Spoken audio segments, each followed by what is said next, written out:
Hey, all, it's Russ again. Thanks for joining me. I'm going to try to keep this video concise and explain one of our favorite techniques for buying rental properties, and that is the BRR method. So, this will be familiar to a lot of you. I'd like for you to watch this anyway because I'm going to give three examples of three different ways or three different types of BRR deals as far as how they're calculated. So, the acronym is buy, rehab, rent, refinance, and then repeat. And this allows us to build a rental portfolio. And what's really cool about it is you can do this with your own cash, or you can do this with hard money, or you can do this with private money. And we'll have a separate video on the difference between hard money and private money. So when we buy, and I'm going to show you a calculator that I use that should be familiar to you if you've seen any of the videos. Um, and that is our after repair value times 0.7 less repairs is the maximum allowable offer. It's the most we're going to pay. And we're going to buy with cash or private money or hard money, as I said. The rehab, we do a rental level rehab, not flip level. So when we're flipping a house, I tend to do better finishes and more expensive appliances and countertops and that sort of thing because we're trying to maximize our profit. On a rental, love to have a new roof, new HVAC, everything in good working condition, but it doesn't have to be deluxe unless we're in a deluxe rental. So their rental strategy, and I'm doing the rental with the refinance in mind. So we can do a simple long-term rental. So a 1-year lease, your standard, what we think of as a tenant, as a rental property. Um, we can also do a short-term rental, that's Airbnb, VRBO, corporate rentals, that sort of thing. And I've mentioned seasoning here. Some lenders, when we go to refinance, will require 6 months of seasoning. And I've heard that expressed all different ways. Either they just want to know we've owned the property for 6 months, so we may have been working on it for 4 or 5 of those months. They may want to see a tenant rental history or rent roll for 6 months. On short term rentals, we have one lender who will use Airbnb or VRBO, short term rental income, to qualify us, excuse me, but they require a year of seasoning. And then we have some lenders who require no seasoning at all, as long as we can show that we have rental income. So ask your lender before you set up your rental strategy. I would talk to a lender and know what the requirements are.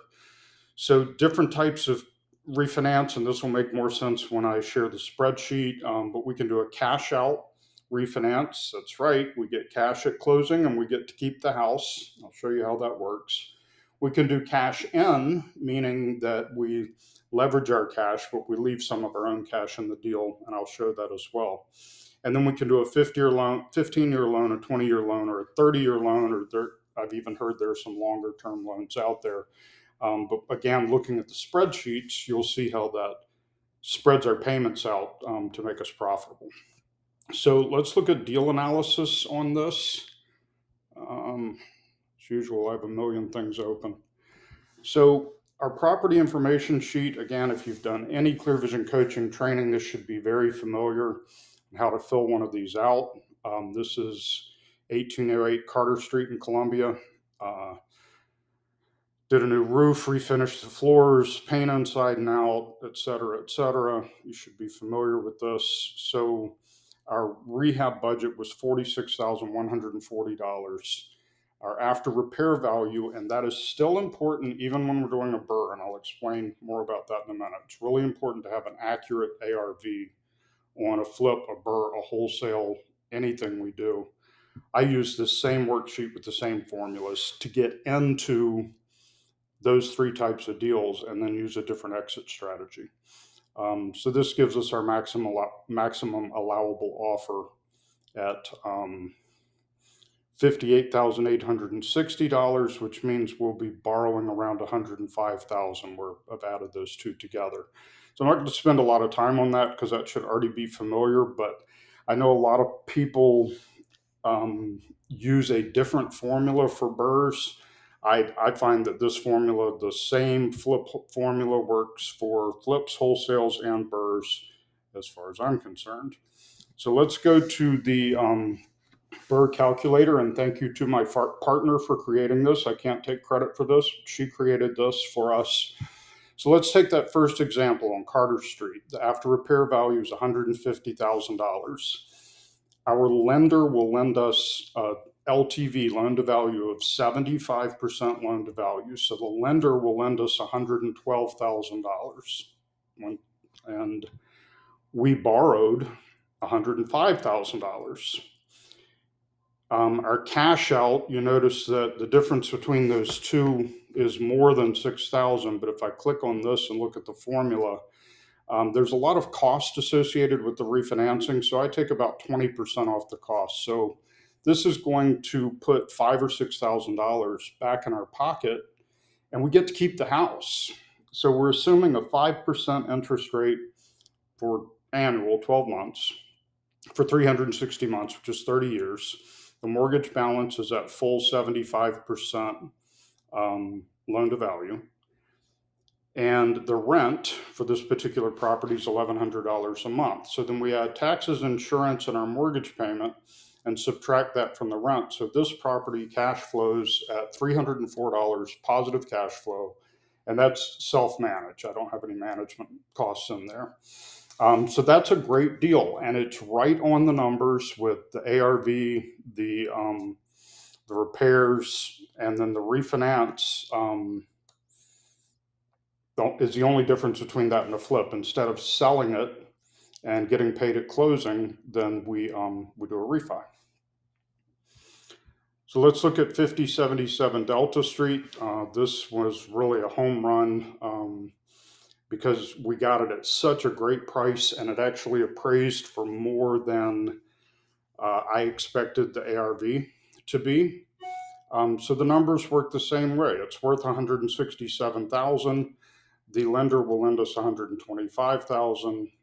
By the time we pay our hard money lender, and this, I just realized this one's not accurate, and y'all please correct me on this, but this doesn't include interest to the hard money lender. This one does. So we paid very little for this house. My partner did a great job of being super economical. We put a new roof in it, new HVAC, painted, did some touch-up work, furnished it, and put appliances in it. So not really a heavy rehab at all. And so we were able to cash out $31,800 at closing. We left some of that in a CapEx fund just to cover any unexpected repairs, which was a good thing because the brand new condenser pan on the air conditioner, something malfunctioned and it overflowed into the ceiling. So we had a repair almost immediately. And we did do this one as a short-term rental.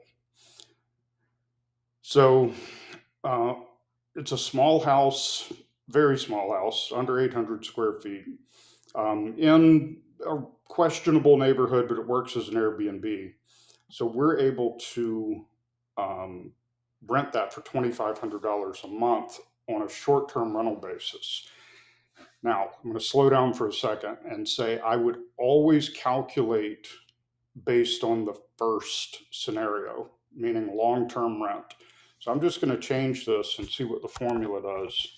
So let's say that we did that as a long-term rental, and we're only making $260 a month, but we're still positive cash flow. We did do a huge cash out, so we could have borrowed less, reduced our monthly payment. The strategy changes a little bit, but it's still a positive number. We're still cash flowing something every month.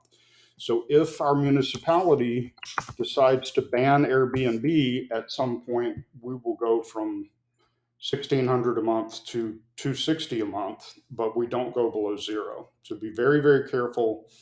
My suggestion, don't purchase rental properties based on your short-term rental, like an Airbnb or VRBO, that's way over our long-term market rent.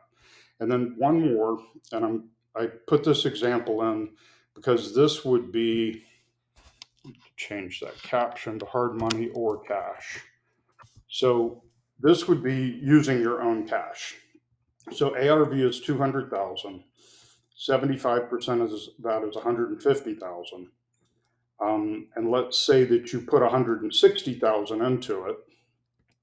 So at cash out, there's a negative $8,000. You're not getting all of your $160,000 back, but you own a $200,000 house for an $8,000 down payment, and it cash flows $759 a month. So that's a great, my opinion, that's a great return on investment on an $8,000 out of pocket investment. So 3 ways to BRR. And please, if you have questions, comments, improvements, let me know.